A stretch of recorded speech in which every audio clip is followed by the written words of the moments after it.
तुम्हें मारने की कोशिश करने वाला यदि ये राणा है तो एक बार, सिर्फ एक बार अपने मुंह से कह दो, मां भवानी की सौगंध, आज तुम्हारे भाई की तलवार को इसकी गर्दन काटने से कोई नहीं रोक पाएगा।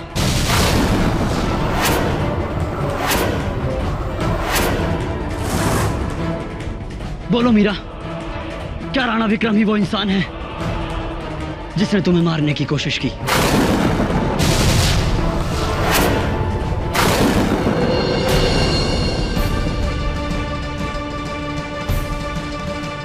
भाई साहब, मैं आपका अपनी बहन के प्रति स्नेह समझ सकती हूँ और आपका क्रोध भी अपनी जगह जायज है, पर आप मुझसे एक बार पूछे या अनेकों बार, मैंने जो कुछ भी कहा वही सत्य है।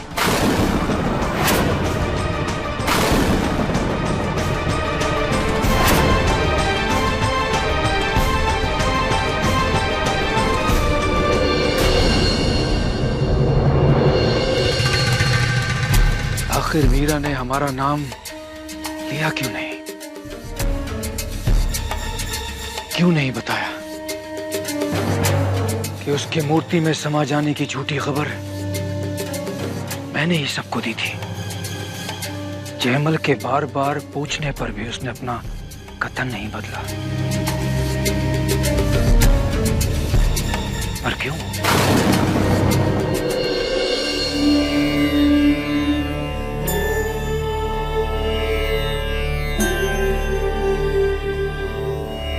मीरा, मुझसे तुम्हारा दुख नहीं देखा जाएगा। जो भाई अपनी बहन की आंख में एक आंसू नहीं आने दे सकता, वो भला उस पर आंच कैसे आने देगा?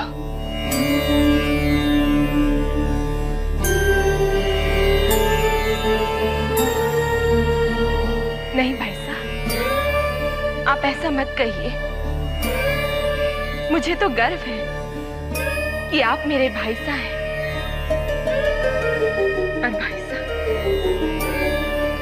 आप मेरी इतनी चिंता मत कीजिए। जब तक मेरे कान्हा मेरे साथ है, मुझे कुछ नहीं हो सकता। पर मीरा, ये जगह तुम्हारे लिए उचित नहीं है, इसलिए मैं चाहता हूँ तुम मेरे साथ मेंढता वापस चलो। नहीं भाई साहब, पर जब भी मुझे लगेगा कि एक बहन को अपने भाई के पास चले जाना चाहिए, मैं आ जाऊंगी भाई साहब। ठीक है मीरा, मैं तुम्हारे फैसले की सराहना करता हूँ। अगर कभी भी तुम्हें लगे कि तुम्हें अपने भाई साहब की जरूरत है, मुझ तक संदेशा भिजवा देना, मैं तुम्हें लेने चला आऊंगा।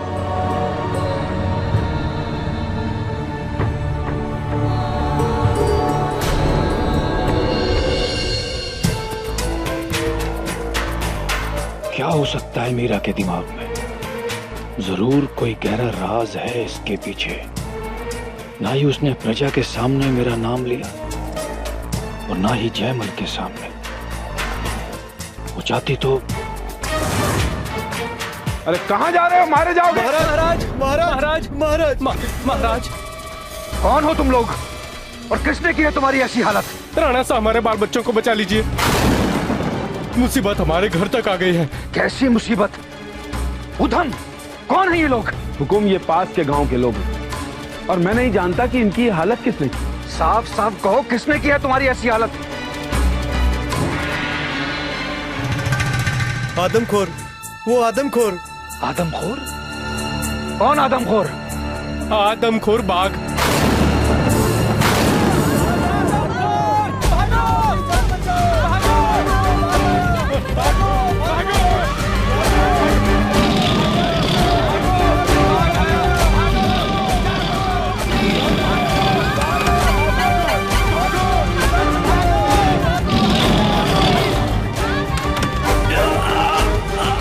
राणा साहब, वो बाघ आदमखोर हो चुका है और हमारे गांव में आकर आसान शिकार ढूंढता है, और जहां कोई बूढ़ा या बच्चा या बीमार दिखाई देता है, उस पे हमला करके जंगल में ले जाके अपना शिकार बनाता है।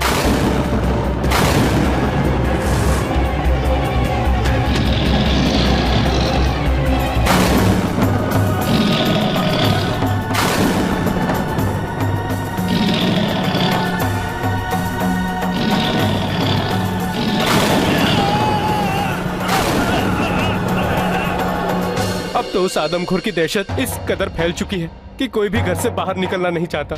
अब तो वो घर में घुस के ही हमला करता है। हमें बचा लीजिए राणा साहब। ठीक है उधम, जी हुकुम।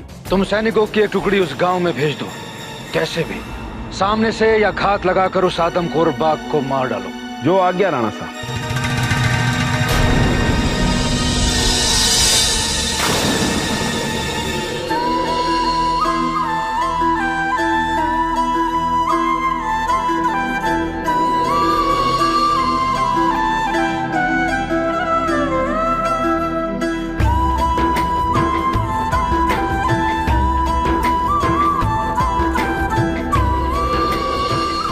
सब कुछ तो दे चुके हैं आपके कृष्ण आपको, अब और क्या मांग रही हैं आप मीरा भाभी?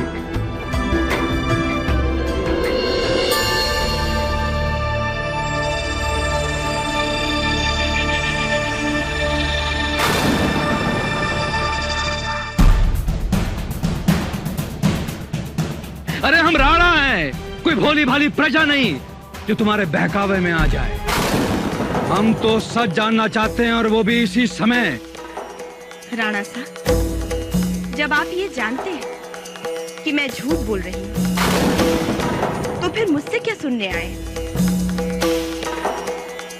यही कि मेरे बार बार तुम्हें मारने के बाद भी तुम मरती क्यों नहीं हो। इन्हीं बातों के पीछे की सच्चाई जानना चाहता हूँ मैं। सच तो ये है कि मेरे पीछे मेरे भगवान का आशीर्वाद है। उनकी छत्र छाया में मैं अपने आप को सुरक्षित महसूस करती हूँ। जो लोग दूसरों के लिए अपने मन में सेवा भाव रखते हैं, वो यदि मर भी जाए तो मानव कल्याण के लिए भगवान उन्हें इस संसार में वापस भेज देते हैं। और मानव कल्याण के लिए मैं बार बार मरने के लिए भी तैयार हूँ। तुम्हें शायद मेरी ये बात समझ में आ जाएगी कि मारने वाले से कहीं अधिक बड़ा बचाने वाला होता है।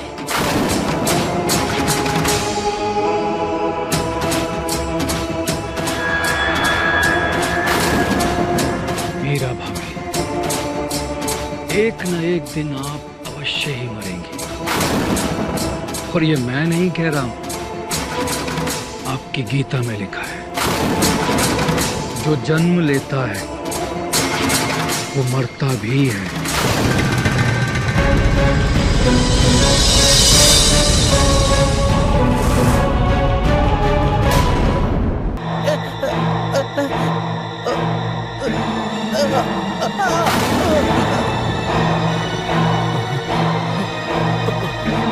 क्या हुआ इन्हें? किसने की इनकी ऐसी हालत? जैसा आपने कहा था राणा साहब, हम एक छोटी सी टुकड़ी लेकर उस आदमखोर बाघ को मारने के लिए गए थे, लेकिन वो बाघ किसी के हाथ नहीं आया। वो बहुत ही चालाक शिकारी है राणा साहब। पलक झपकते ही वो जंगलों में गायब हो जाता था, फिर अचानक पीछे से हमला करता था। उसने हमारे कई सैनिकों को शिकार बना लिया। ये सब हो क्या रहा है? अब बाघ हमारी नई मुसीबत बन गया है। राणा साहब, आप कहें तो सैनिकों का एक बड़ा दस्ता जंगल में भेज देता हूं। मुझे लगता है वो इस बाघ को घेर कर ही मारना पड़ेगा। जो दूसरों के लिए अपने मन में सेवा भाव रखते हैं, वो यदि मर जाए तो मानव कल्याण के लिए भगवान उन्हें इस संसार में वापस भेज देते हैं। और मानव कल्याण के लिए मैं बार बार मरने के लिए भी तैयार हूँ। क्या सोच रहे हैं राणा साहब?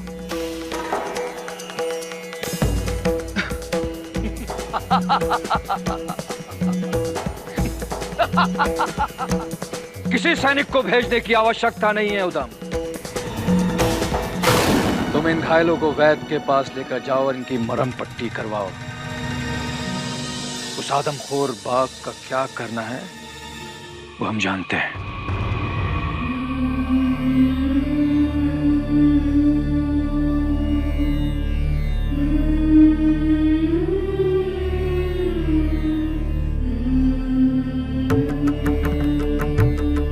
तुम्हारे दर्शन से पहले मैं अपने मन में तुम्हारी सिर्फ एक छवि ही रखती थी, पर जब से तुम्हारे दर्शन किए हैं, हर जगह तुम दिखाई देते हो।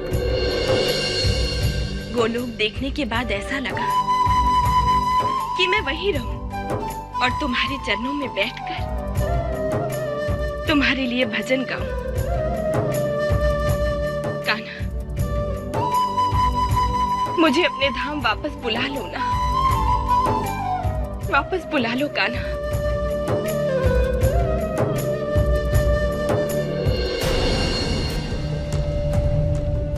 अरे भाई, ये सब क्या हो रहा है? कहाँ जा रहे हैं आप लोग? ये तो हम भी नहीं जानते कि हम कहाँ जाएंगे, पर इतना मालूम है कि अब हम यहाँ नहीं रह सकते। यहाँ हम और हमारे बच्चे सुरक्षित नहीं हैं। लेकिन आप लोग ऐसे कैसे जा सकते हैं? अपना घर बार, अपनी जमीनें छोड़कर कहाँ जाएंगे आप लोग? जान है तो जहान है मालिक, जिंदा रहे तो हम अपना नया घर बसा लेंगे। लेकिन यहाँ हर पल हम मौत के साए में नहीं रह सकते मालिक, नहीं जी सकते। उस आदमखोर शेर ने ना जाने अब तक कितने आदमियों को मार डाला, और आपके सैनिक भी उसको मारने में असफल रहे। देखिए, मैं आप लोगों की मजबूरी को अच्छी तरह से समझता हूँ, और ये भी मानता हूँ कि उस आदमखोर बाघ को मारना इतना आसान नहीं है। किंतु उसे मारा नहीं जा सकता तो वश में तो किया जा सकता है। पर कैसे? कौन करेगा वश में उसे? कौन करेगा? कौन करेगा वश में उसे? आप लोगों की मीराबाई।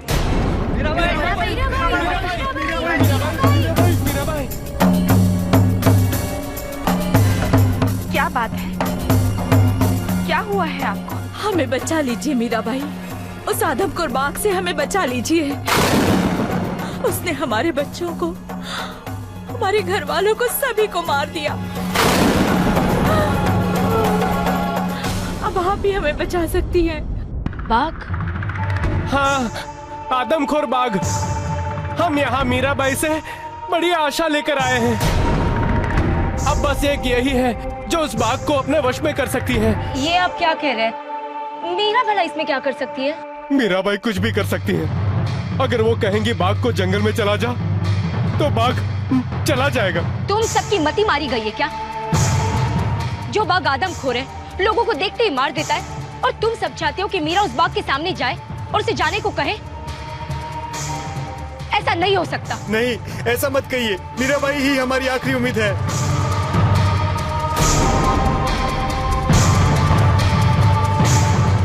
मीराबाई, आप में तो कृष्ण समाये हुए हैं, आप कुछ भी कर सकती हैं। आप हमें बचा लीजिए, कोई चमत्कार करके हमें बचा लीजिए। शांत हो जाइए, आप सब लोग शांत हो जाइए। देखिए, मैं कोई चमत्कार नहीं करती हूँ, फिर भी यदि आपको ये लगता है कि मेरे उस बाघ के सामने जाने से वो जंगल में वापस चला जाएगा, तो मैं आपकी मदद जरूर करूंगी।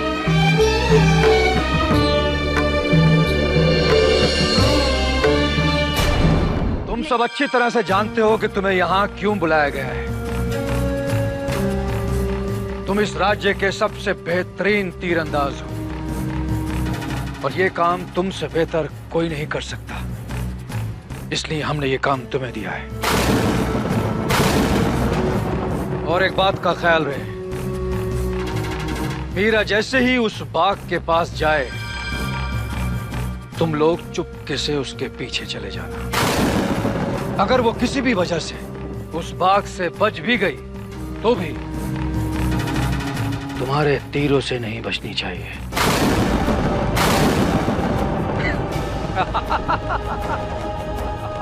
और बाद में हम कह देंगे कि उस बाघ से मीरा को बचाने के लिए ये तीर चलाए गए थे, और हमारे तीरंदाजों के निशाने चूक गए। और जिस चीज पर तुम्हें निशाना लगाना है, वो निशाना चूकना नहीं चाहिए।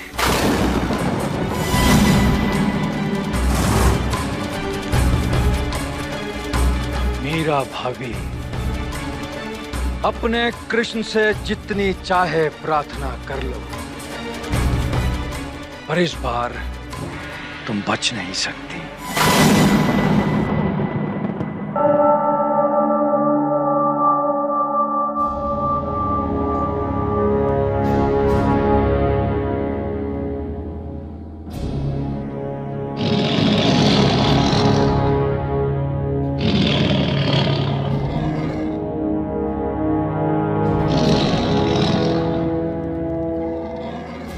अब आप सब लोग यहीं रुक जाइए।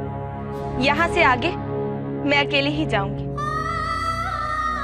नहीं मीरा, मैं उस आदमखोर बाघ के सामने तुम्हें अकेले नहीं जाने दूंगी। नहीं ललिता, मैं अकेले कहाँ जा रही हूँ? मेरे कृष्ण है ना मेरे साथ, ये मेरी रक्षा करेंगे।